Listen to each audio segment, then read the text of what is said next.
Hi everyone. Hi everyone. Welcome back again. I'm Fergus and I'm a private trainer, private tutor and trainer for this program. Today I'm going to tell you something regarding our writing test writing module. You know, writing module has been divided into two phases: task 1 and task 2. Um, I've said earlier the principles of writing. I've said earlier the main key issues to write very properly, how to write very properly. So now I'm going to tell you or describe a little bit regarding task 1 and task 2. So in IELTS writing, the marks have been divided into a number of ways. So that means in IELTS writing, um, examiner will mark you considering several issues. The first one is a task achievement, whether you have understand the requirements, understand what the examiner or what the question requires. So if you can answer, if you can write according to the requirements of your questions or writing need, then it will be considered as task achievement.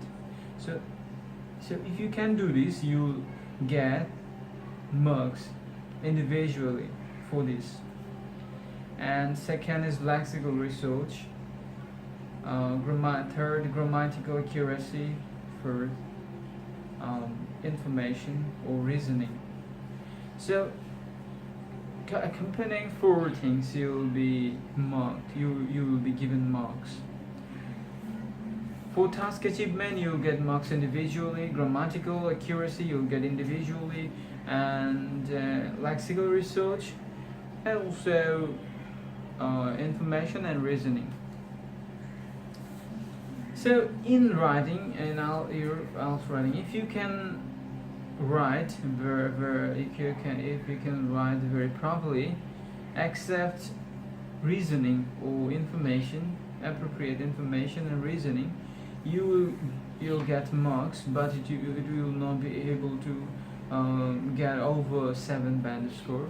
If you want to get 7, more than 7, you need to you need to write very properly by keeping your mind, keeping your eyes, keeping your thought in four sectors, in four matters. So if in your writings there's any deficiency out of four things, out of four fundamental issues, you lose marks. Definitely you lose marks. So concentrate, keep in mind you are writing very accurately, grammatically accurately. You have a researchful lexical research, and you have understand the meaning, understand the task. Finally, you are very good at reasoning. Now I'm going to tell you a bit about task 1, how to write, and task 2, how to write very properly with a view to scoring very good. Dear learner, now I'm going to share you the most crucial facts for IELTS writing test. A writing test, the IELTS writing test has been divided into two phases, task 1 and task 2. For writing task 1, you might be given a diagram or picture, or a map or pie chart, or line, graph or bar chart, etc. You can get one of them, or sometimes you might be given two or several samples, several items of them.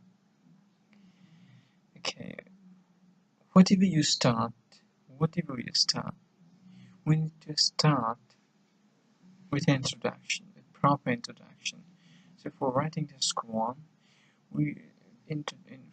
Introduction comprises background statement by paraphrasing and analytical statement. You'll be given a question or context at the top of the question paper. So you have to paraphrase the context in your answer sheet by using different words and phrases, but keeping the meaning same. Okay, and second, analytical statements. When you comprehend the context and you write down the background statement according to your ideology, and then from your analysis, you have to answer. You have to write your analytic your findings. You have to write your findings, what you get from your analysis, from your synthesis of this statement. So these issues or these things are included. These things are included or existed in the introductory manner, introductory phase. So and then body comes right after the introduction. So in body you need to describe what you'll be given in the picture or diagram, what you will be given. And first one you have to describe. Secondly, you need to use a very fluent and substantial and appropriate vocabulary. And it's very important to maintain your strong and ornamental standard sentence pattern. If you can do this, it will elevate your writing status. It will change it will change and it will impress the examiner. And grammatical accuracy is also a correct thing. If you have all the things, lexical research, if you have described the things, if you have enriched vocabularies, but if you are grammatically incorrect, you will not be judged as a very good writer. So it's very important to maintain sentence grammatical accuracy. And after writing this, you need to conclude the task 1. So in conclusion, you can write down the main facts or gists or the changes of the um, gist of the picture or gist of the context or changes of the context. So this way you can complete your writing task 1. Okay, now I'm gonna share writing task 2. In writing task 2,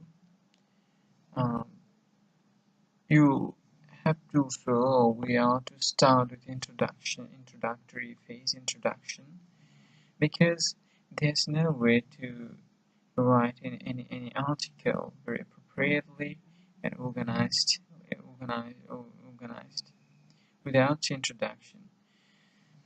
So background statement introductory phase or introduction comprises background statement and thesis statement or synthesized statement. So in task 2, you need to start with background statement as I've said earlier for the task 1.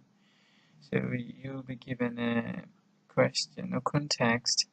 You need to paraphrase the statement, the context, but not exactly copy the context, and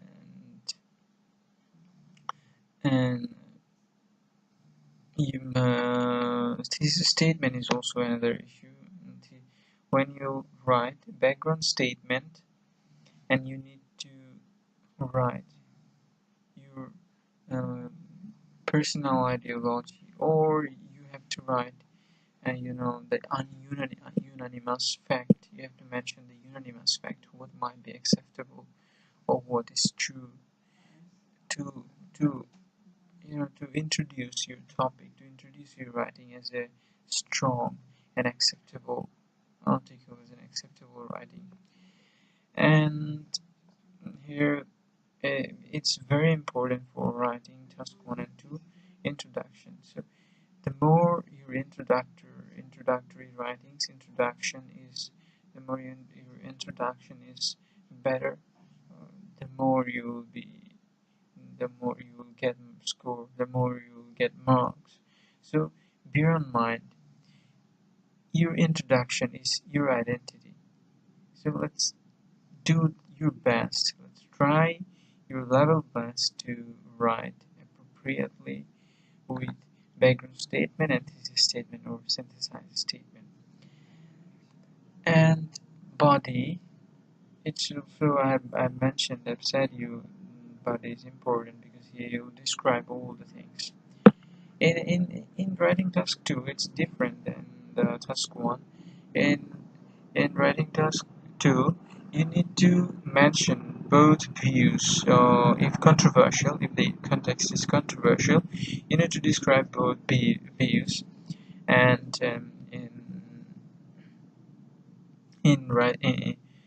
if you if you get positive side of your topic, you have to mention. On the contrary, if you get negative side, so mentioning the negative facts is necessary. In conclusion, you can conclude your context, you can conclude your topic with proper reasoning and unanimously acceptably. Because if you are not acceptable, if your writing is not rational, writer will not accept you, and even people will not accept you as a very good writer. Okay, now I'm going to give an example of writing task 2. As I've mentioned, that background statement and thesis statement. So how can we arrange? How can we dream up our writings? Let's have an example. So the context is the context has been taken from Cambridge 10, and the context is it's important for children to learn the difference between right and wrong at an early age. Punishment is necessary to help them learning this distinction. To what extent do you agree and disagree with this opinion? Okay, so let's have an example. One of the most, it's a basic, it's a usual resemblance, paraphrasing.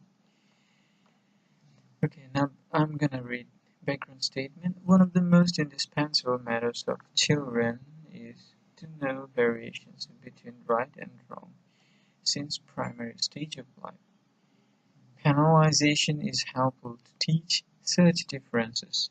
If they fail, to me, there is no point to disagree with the ideology of teaching children from early stage but not imposing punishment.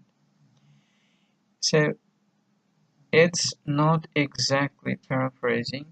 Here I brought about some differences in sentence pattern, sentence structure, but the concept of the writing is same. And it's a usual resemblance of paraphrasing. It's usual.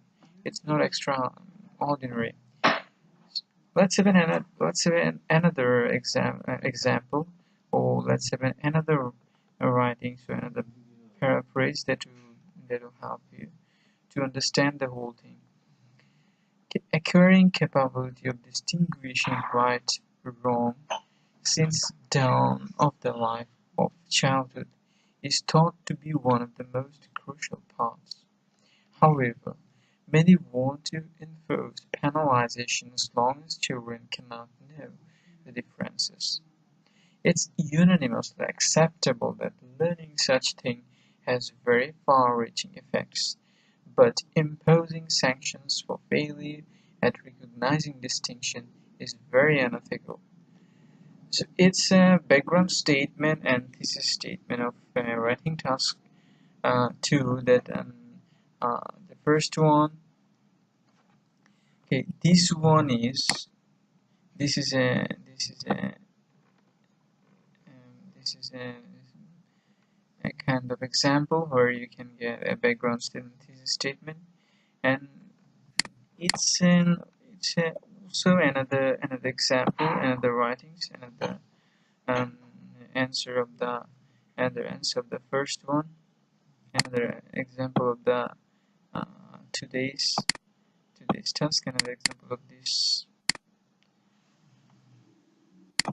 So if you just compare, if you just compare um, if you just compare our context and this one, if you compare this one and also this one, you'll be able to know what are differences. So, so just comprehend these things. Here I have used penalization, the in case of punishment, and I said differences.